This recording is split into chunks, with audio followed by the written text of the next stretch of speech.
పరమేశ్వర్ పాటిల్ పాదయాత్ర చేయాలని అనుకున్నాడు. ఏంటి కారణం, ఎందుకోసం ఆయన పాదయాత్ర చేయాలి, ఈ పార్టీని బలోపేతం చేయాలి, ముందుకు పోవాలి అని ఎందుకు అనుకోవాల్సి వచ్చింది? దానికి ఒక బలమైన కారణం ఉంటుంది. ఏది ఊరికే ఉండదు, తమాషకు ఉండదు. ఈ బీఆర్ఎస్ పార్టీ ఆశామాషిగా ఏదో తమాషకు రాజకీయాల కోసం పుట్టింది కాదు. రాజకీయమే అనుకుంటే మీ మధ్యలో కొంతమంది ఏడాకులపల్లి మిత్రుల్లో ఉన్నారని నాకు ఇంతకుముందు హరీష్ చెప్పినాడు.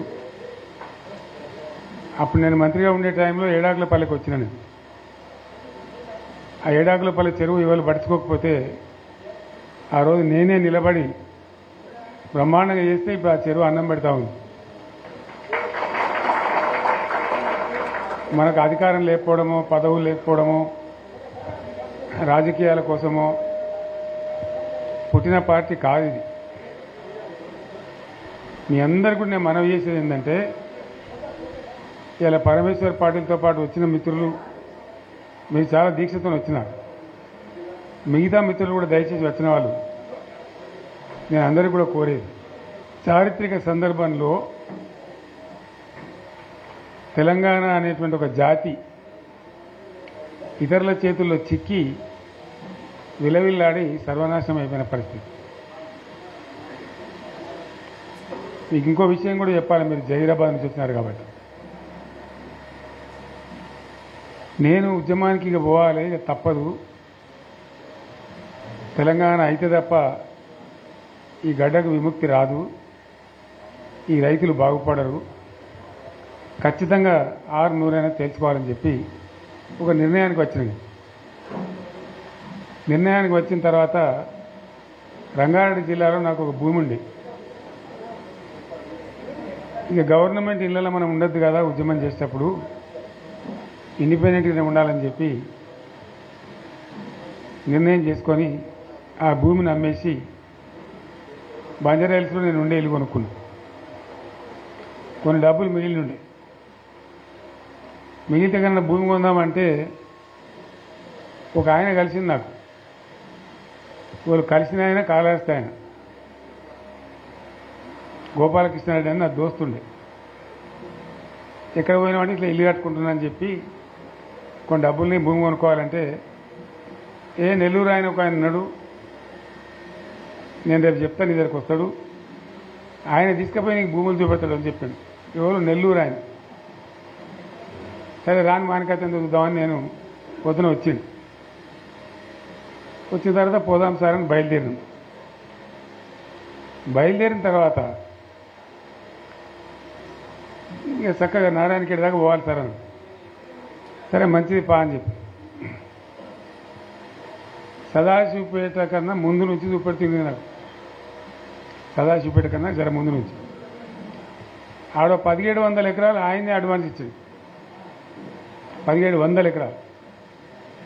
ఇక ఆ నుంచి ముందుకు పోతుంటే ఇది పలానది, ఇది పలానది, ఇది పలానది చెప్పుకుంటా జైరాబాద్ టౌన్కి వచ్చింది. వచ్చిన తర్వాత కొంచెం ఇప్పుడు అది మొగడంపల్లి మండలం అయిందేమో, ఆడ దిక్కు తీసుకొని పోయింది కొంత దూరం. అప్పుడు జైరాబాద్ మండలం ఉండేది. తీసుకొని పోయి చూపించింది ఇవన్నీ పలాంది. అలా ఒక్కంది కూడా మన తెలంగాణ పోయలేదు, అన్ని ఆంధ్రలో పోయలేదు. సరే ఇంకేం చూపెడుతాను అడిగింది. ఇంకా చాలా ఉన్నాయి సార్, నారాయణఖేడ్కి కూడా పోవాలి, నాకు అర్థమవుతుంది కదా, తెలుస్తుంది కదా అని చెప్పి, సరే ఇలా లద్దు బాయిసాబిగా రేపు తిరుగుదామని చెప్పి తెల్లారి మళ్ళీ తీసుకొని పోయాం. ఇక పోయి అటు నారాయణఖేడ్ దిక్కు చాలా దూరం పోయినాం. మన బీదర్ రోడ్ పోతాం కదా, అటు చాలా దూరం పోతే ఇప్పుడు ఈయనది ఒక 60 ఎకరాలన్నది, నన్ను దొరకపోయినది, అలా చెరుకు పెడుతున్నారు. జరిగి మళ్ళీ మొగడంపల్లి ఇతరులకి జైరాబాద్ రూరల్ మండలం తీసుకొచ్చి వచ్చిన మన బుదేరా గుట్ట ఉంటుంది కదా, అసలు మట్టి గుట్ట ఎక్కించి నిలబడితే మొత్తం కనబడుతున్నాయి ఇట్లా మామిడి తోటలు, ఫామ్ హౌజులు. ఆడ చూపెడుతుంది ఇదే వాళ్ళదంటే ఇది సత్యరాజు గారిదండి 300 ఎకరాలు, ఇది పలాని అన్ని ఆంధ్రలో పేర్లే.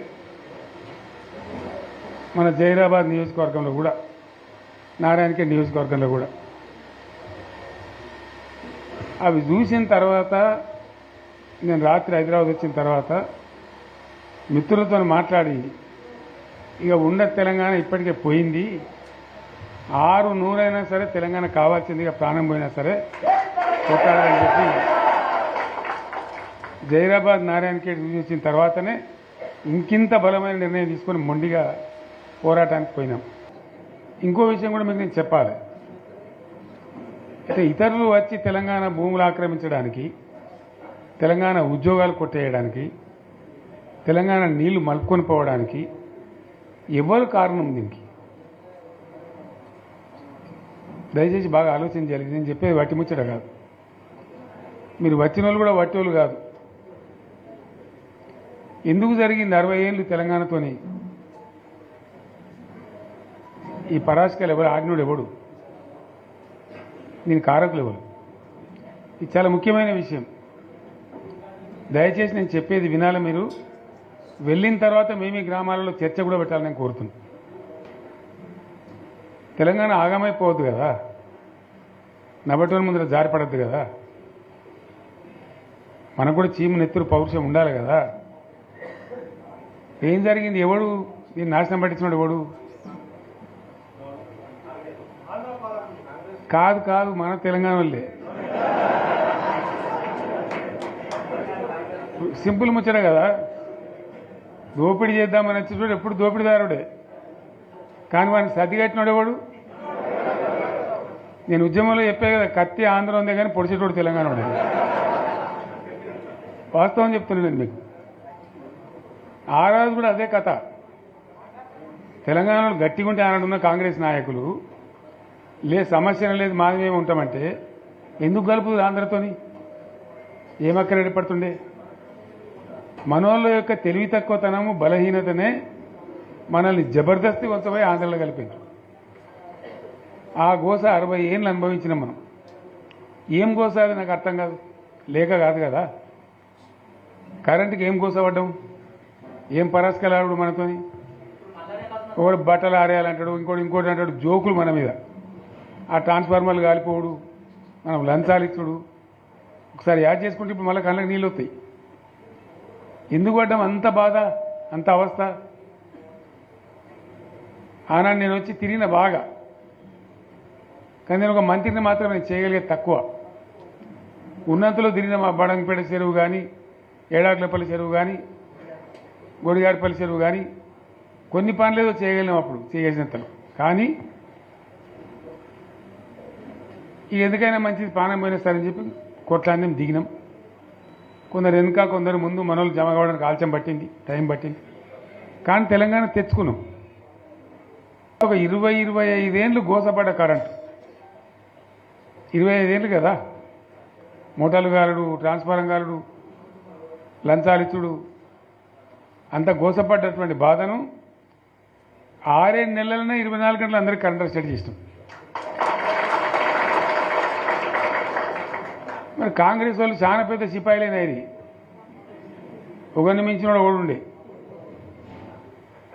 మరి వాళ్ళు ఎందుకు చేయలేకపోయింది 25 ఏళ్లలో? మన తెలంగాణ వచ్చినాక మరి మనం ఎట్లా చేసుకున్నాం,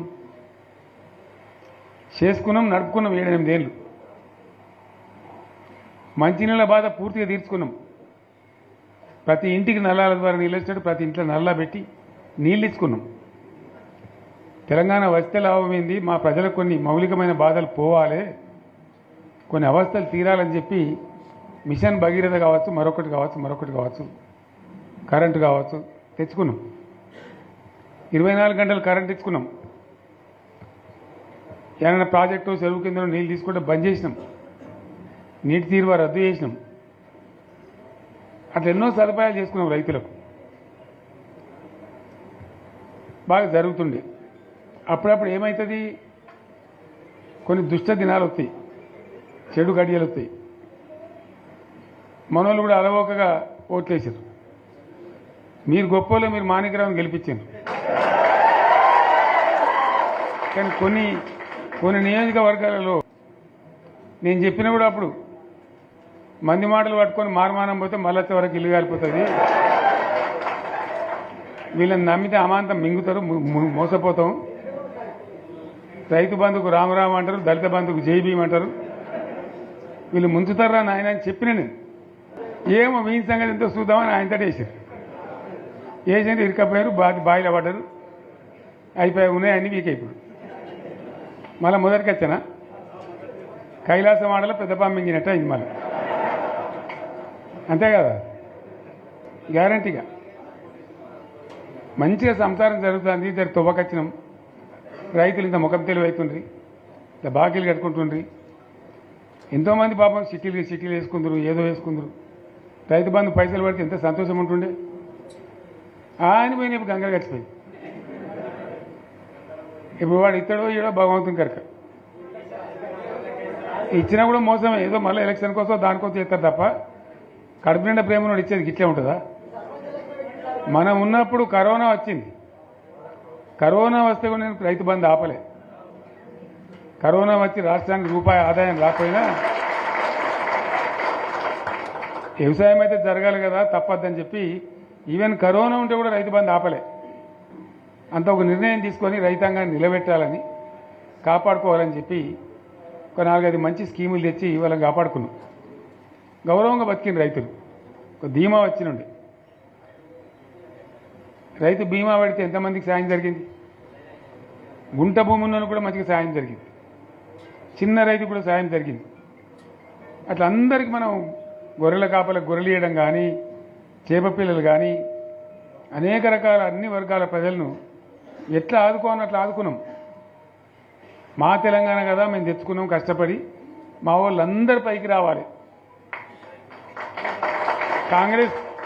కాంగ్రెస్ గవర్నమెంటు, కాంగ్రెస్ పార్టీ మొదటి నుంచి కూడా ముస్లింలో ఓట్లేసుకున్న తప్ప ముస్లింలకు మనం చేసినరా? ముస్లిం మైనార్టీ పిల్లలకు, మన గిరిజన పిల్లలకు, మన ఎస్సీ పిల్లలకు, మన బీసీ పిల్లలకు ఎంత మంచి రెసిడెన్షియల్ స్కూల్ పెట్టుకున్నాం. అందరినీ కూడా ముందుకు తీసుకుపోవాలి. ఇవాళ మన కళ్ళ ముందనే నాకు బాధ కలిగేది ఏంటంటే, చిన్న వర్గాల ప్రజలు కాన్వెంట్ స్కూళ్ళలో చదివించలేరు, వాళ్ళ పిల్లలు కూడా బాగా చదవాలని చెప్పి ఎస్సీలకు, బీసీలకు, మన గిరిజనులకు, మన మైనార్టీ సోదరులకు గురుకుల పాఠశాలలు పెట్టాం. అద్భుతమైన చదువు చదువుకునే వాళ్ళు. ఇవాళ మొత్తం రోజు బడి పిల్లలు విషాహారము, కడుపు నొచ్చుడు, బాధపడు, పురుగులు అన్నం పెట్టుడు. పిల్లలు వెళ్ళిపోతున్నారు ఆ స్కూళ్ళ నుంచి, ఇళ్ళకి వెళ్ళిపోతున్నారు. తల్లిదండ్రులు కూడా భయపడి తీసుకుపోతున్నారు. ఏం ఘోరం ఇది, నాకు అర్థం కాదు. మళ్ళీ ఇది చేసేవాడు ఇప్పుడు మళ్ళీ అదే కాంగ్రెస్ పార్టీ. అంతేనా? మళ్ళీ పాత కాంగ్రెస్ మోపోయింది, మళ్ళీ కరెంటు కోతలు మోపోయినాయి. ఎండాకాలం ఇంకేం గతి అవుతుందో, మార్చి ఏప్రిల్ ఏమవుతుందో. ఇంకా ఇక్కడ కరెంటు కోతలు మోపోయినాయి, ఇటు మంచినీళ్ళు సరిగొత్తలేవు, అడిగే నాతులు లేడు. ఎవడన్నా గట్టిగా నిలదీసి అడితే వాడిని పోలీస్ స్టేషన్లో పట్టేయడం. ఇదేనా రాజ్యం? ఇట్లే ఉంటుందా రాజ్యం? ఎందుకు వచ్చింది ఈ పరిస్థితి చెప్తా. నాకు తెలుసు, నాకేం గుర్తులేదు. నేనేమంటున్నా అంటే, ఇట్లా అనేక పనులు చేసుకున్నాం మనం. గోదావరి నుంచి నీళ్ళు తెచ్చుకున్నాం, నీళ్ళు తెచ్చుకొని మంచినీళ్ళ తర్వాత సాగునీళ్ళు ఎంబడబడ్డాం. మెదక్లో యువతల ప్రాంతం అంతా కొంత అందినాయి నీళ్లు, పాత మెదక్ జిల్లాలో.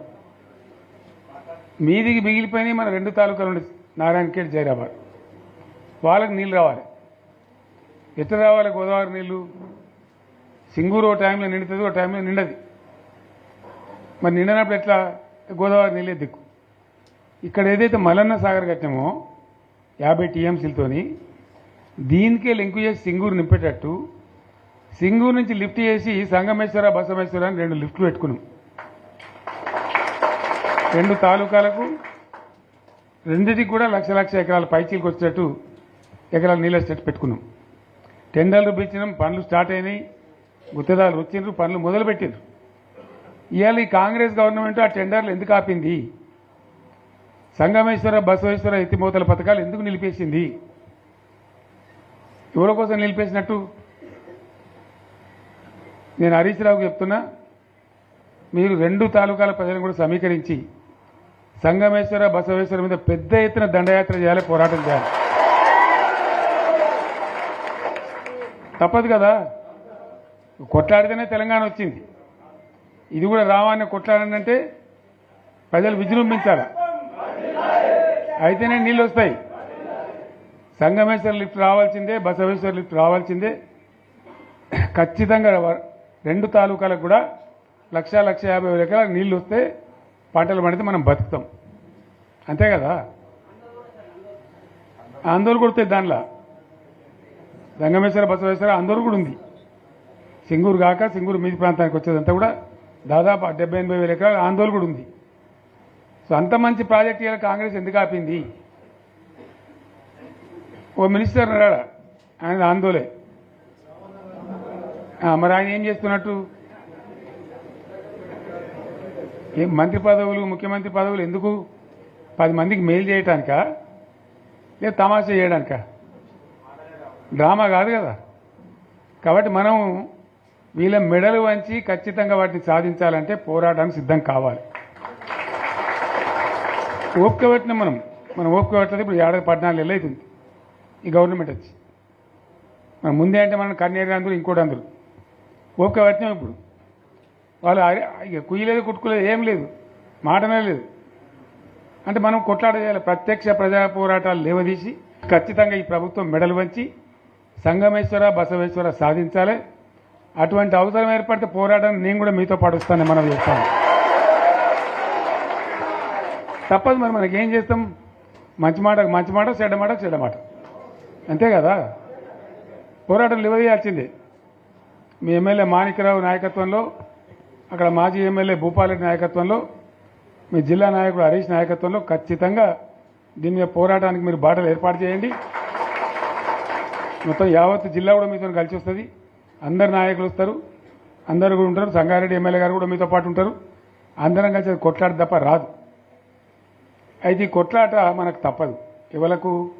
బీఆర్ఎస్ వాళ్ళకు. ఎందుకంటే బీఆర్ఎస్ పుట్టిందే తెలంగాణ కోసం. తెలంగాణ సాధించడం, తెచ్చిన తెలంగాణను లైన్లో పెట్టినాం మనం. మళ్ళీ ఇప్పుడు ఈ దరిద్రులు వచ్చి మళ్ళీ నాశనం పడుతున్నారు, అంతే కదా. మళ్ళీ దీన్ని కాపాడాలంటే ఎవడు కాపాడు? మళ్ళీ మన నుంచే కావాలి. మళ్ళీ ఇది లైన్లోకి రావాలి. అందరు మంచిగా ఉండాలి. ఎందుకంటే మనకు, మన పార్టీకి కులం లేదు, మతం లేదు, జాతి లేదు. తెలంగాణలో ఉన్న ప్రతి బిడ్డ మనోడే. వాళ్ళు ఏ మతం ఉన్నారు, ఏ కులం ఉన్నారు మనకు అవసరం లేదు. ఈ తెలంగాణ బార్డర్ గీత లోపలిన బిడ్డలు అందరు మనోళ్ళే. అందరు బాగుపడాల్సిందే. ప్రతి ఒక్కరికి న్యాయం జరగాల్సిందే. ఆ న్యాయం జరిగి ఆ ఫలితాలు తెలంగాణకు వచ్చేదాకా ఇంకెవ్వడు కొట్లాడాడు, ఎవరితో కాదు. అది అబద్ధాల పంచాంగం. మళ్ళా మనమే కొట్లాడాల, అంతేనా? పక్క మాటేనా ఇది? కొట్లాడదాం కదా. ప్రాణం పోయినా సరే తెలంగాణకు రక్షకులు మనమే. తెగించి కొట్లాడాల్సిందే. తెలంగాణ హక్కులను కొట్లాడాల్సిందే. మనమే కొట్లాడి తీరాల్సిందే. అలా రెండవ మాట లేదు. కాబట్టి దయచేసి అవసరమైన సందర్భంలో మీ జిల్లా నాయకులు పిలిపిస్తారు, రాష్ట్రం నుంచి నేను కూడా పిలిపిస్తాను.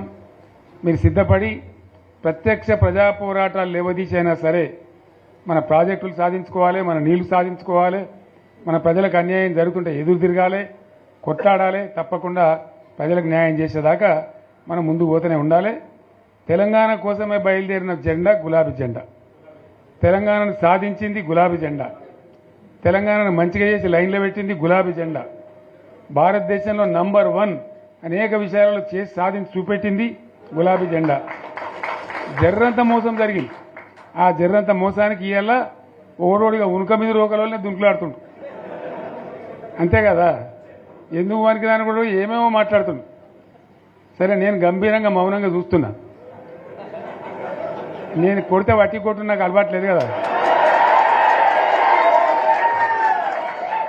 నేను వెళ్ళినా అంటే మళ్ళీ భూకంపం పుట్టాలి. ఇక చూద్దాం ఎక్కడి దాకా చేస్తారో, వీళ్ళ కథ ఏందో చూద్దాము. మనోళ్ళందరూ కూడా ప్రతిపాదిస్తుంది ఏంటంటే, 1 సంవత్సరం జరిగిపోయింది. సంగమేశ్వర ఆన్నే పన్నది, బసవేశ్వర ఆన్నే పన్నది, పాలమూరు ఎత్తిపోతల పథకం ఆన్నే పన్నది, కాళేశ్వరం అట్లా ఎండబెడుతున్నారు. ఇవన్నీ అన్యాయాలున్నాయి. కాబట్టి ఫిబ్రవరి నెలాఖరులో ఒక పెద్ద బహిరంగ సభ పెట్టాలి, వీళ్ళ కథ చూడాలి అనేది జరుగుతూ ఉంది. కాబట్టి మీరు కూడా పెద్ద ఎత్తున దయచేసి ఆ సభకు కదిలి రావాలి. అంత దూరమే ఉండదు. తెలంగాణ శక్తి ఏందో మరొకసారి చూపించి వీళ్ళ మెడలు వంచి ఇప్పుడు సాధించాలి. భవిష్యత్తు కోసం కూడా కొట్టాడకు మనం సిద్ధంగా ఉండాలి. ₹1 కోటి భూమి ఇప్పుడు 50 లక్షలు కాదు లేడు.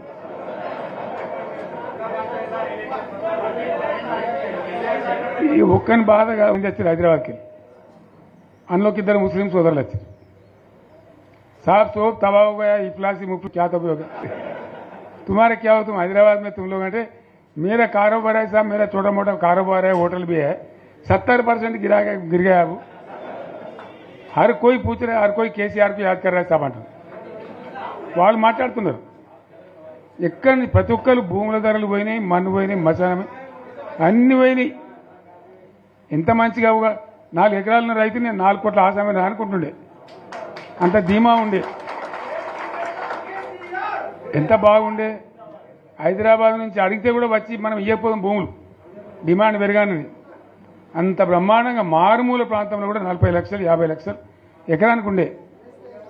అటువంటిది సగానికి సగం పడిపోయి మొత్తం నాశనం చేశారు. వీళ్ళని ఇట్లే వదిలిపెడితే ఇంకింత నాశనం అవుతుంది. కాబట్టి మనం కొట్లాడాల్సిందే. నేను ఇంకొక మాట మీకు చెప్తా. ఎలక్షన్లలో నేను మస్తుగా చూసిన 50 ఏళ్లలో పార్టీలు గెలితాయి, ఓడతాయి. ఇంత మాయలు ఏడాది లోపలనే కాంగ్రెస్ పార్టీ దొరికితే కొడతాం రానంత కోపంలా ఒక్కటే ఏడాది లోపు. ఇంకా వాళ్ళ బొంద తెలివికి నిన్న వాని పార్టీడే మంది పెట్టాలి, అదేందో పోలింగ్ పెట్టిన వాడు చూసిరా మీరు. ఆ పోలింగ్ పెడితే 70% మనకు వచ్చింది, 30% మనకి వచ్చింది. వాడు పెట్టింది మనం పెట్టింది కాదు. 75 ఇది పరిస్థితి. అదే నేను ఏమంటున్నా అంటే, ఫామ్ హౌస్ అంటే ఇక్కడ ఏముంటుంది, వారి ఉంటుంది, మక్కు ఉంటుంది, అల్లం ఉంటుంది. కాంగ్రెస్ వాళ్ళు అయితే మనిషి తెరిస్తే పారబడి తవ్వచ్చు కూడా ఇక్కడ లంగత. దీన్ని ఫామ్ హౌస్ అని మనం బదనాం చేసి అంతే కదా. నేను ఏమంటున్నా అంటే, అన్ని మబ్బులు వీడిపోయినట్టు ప్రజలకు అన్నీ తెలిసిపోతున్నాయి. మంచి ఏంది, చెడ్డ ఏంది, ఏం జరిగింది అన్నీ ఇంకా ఘోరమవుతుందని చెప్తున్నా. వీళ్ళ తెలివితక్కువతనానికి ఏమైంది, నిన్న మొన్న రిపోర్ట్ వచ్చింది. Comptroller and auditor general of India అని కాగ్ అంటారు దాన్ని. కాగ్ రిపోర్ట్ వచ్చింది.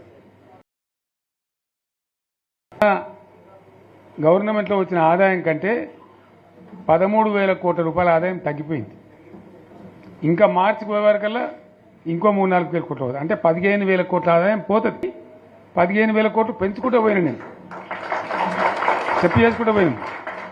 ఏడాది 10 నుంచి 15,000 కోట్ల ఆదాయం పెరిగేది మన టైంలో. అంత జాగ్రత్తగా మనం వ్యవహారం చేసినాం.